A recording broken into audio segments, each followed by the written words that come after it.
آپ اور ہم جان رہے ہیں، اخبارات، T V channels, social media, یہ ساری چیزیں بھری پڑی ہوئی ہے روز بروز قتل و غارت گیری کے واقعات، روز بروز خون ریزی کے واقعات، روز بروز لاٹھیوں کے واقعات، روز بروز گلے کاٹنے کے واقعات ہم دیکھتے دیکھتے سنتے سنتے تنگ آ چکے ہیں۔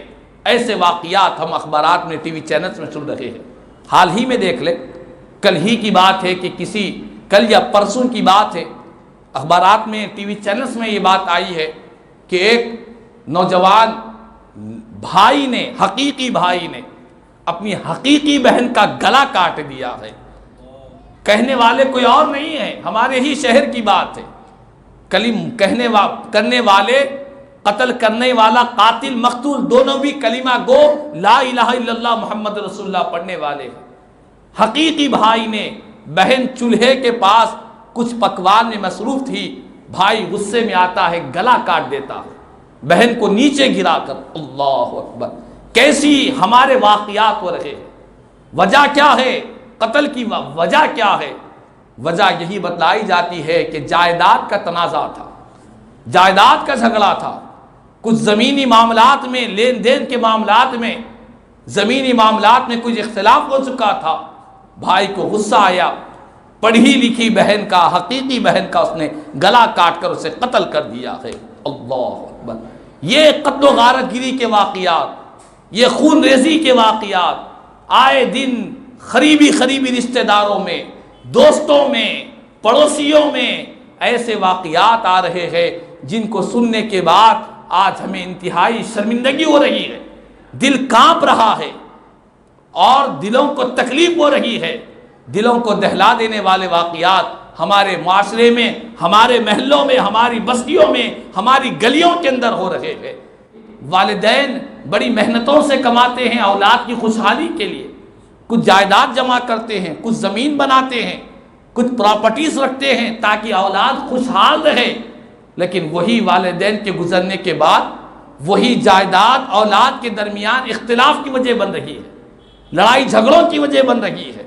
والدین کا خون پسینہ ایک کر کے اپنی اولاد کی خوشحالی کے لیے وہ خود نہیں کھا کر، خود نہیں پہن کر، خود خوشحال زندگی نہیں گزار کر، اپنی اولاد کی خوشحالی کے لیے، ان کے فیوچر کے لیے، ان کے مستقبل کے لیے ماں باپ اپنی خواہشات کا گلا گھونٹ کر اپنی اولاد کے اندر خوشحالی رہے، اس لیے وہ کچھ جائیداد تیار کر رکھتے ہیں، کچھ پراپرٹیز بناتے ہیں۔ اسلام منع نہیں کرتا، لیکن وہی اولاد ہے اسی جائیداد کے لیے، اسی زمین کے لیے، اسی روپیے پیسوں کے لیے، اسی پراپرٹی کے لیے، اسی بینک بیلنس کے لیے وہی اولاد ایک دوسرے کے خون کے پیاسے بنے ہوئے نظر آ رہے۔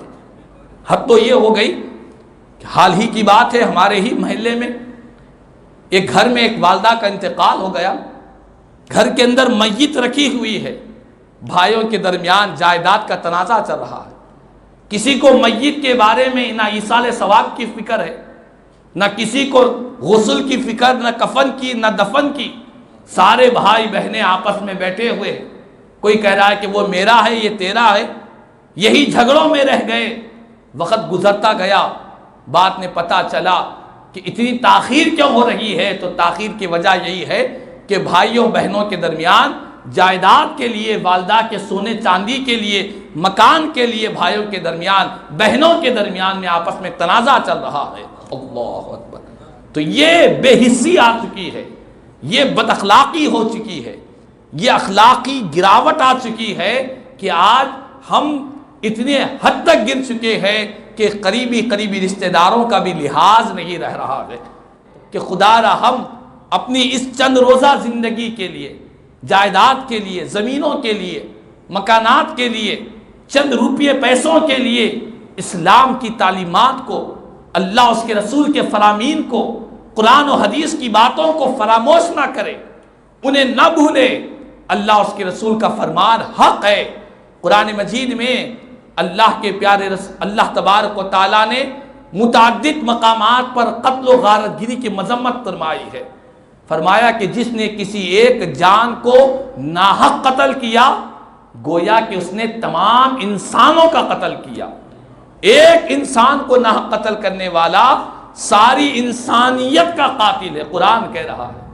اور جس نے کسی ایک انسان کی جان بچا لی گویا کہ اس نے سارے انسانوں کی جان بچا لی ہے۔ تو یہ قرآن کہہ رہا ہے کہ قتل و غارت گری سے بچے۔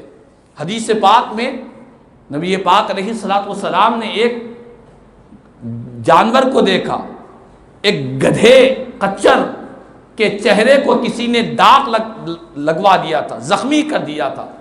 میرے آقا نے ایک جانور کے چہرے کو زخمی دیکھ کر فرمایا کہ اللہ کی لعنت ہے اس شخص پر جس نے اس جانور کو ناحق تکلیف پہنچائی ہے۔ اللہ اکبر۔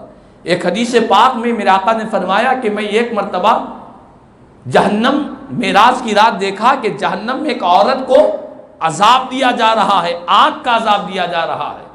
میں نے جبریل سے پوچھا کہ اسے جہنم میں کیوں ڈالا گیا، کیوں عذاب ہو رہا ہے؟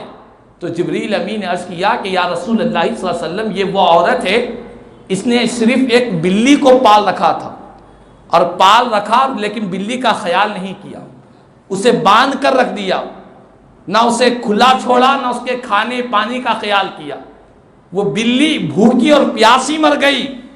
تو اللہ تعالیٰ نے ایک بلی کو ناحق تکلیف دینے کی وجہ سے، بھوک اور پیاس کی وجہ سے، مار دینے کی وجہ سے اللہ نے اس عورت کو جہنم کے عذاب میں ڈال دیا ہے۔ اللہ اکبر۔ دیکھیں آپ، بلی، گدھا، یہ جانوروں کو تکلیف دینے پر جہنم کا عذاب دیا جا رہا ہے، اور انسان ہو کر انسان کو قتل کر رہا ہے، اشرف المخلوقات کو قتل کر رہا ہے، اس کو کتنا سخت عذاب نہیں دیا جائے گا۔ قرآن مجید میں اللہ تعالیٰ نے فرمایا کہ جو کسی کو قتل کرتا ہے وہ ہمیشہ ہمیشہ جہنم میں رہے گا۔ حالانکہ یہ جو الفاظ قرآن میں ذکر کیے گئے یہ کفار کے لیے ہے، لیکن قاتل کے لیے وہی الفاظ کا استعمال کیا جا رہا ہے، وہ لمبی مدت تک جہنم کے عذاب میں گرفتار رہے گا۔ تو خدا را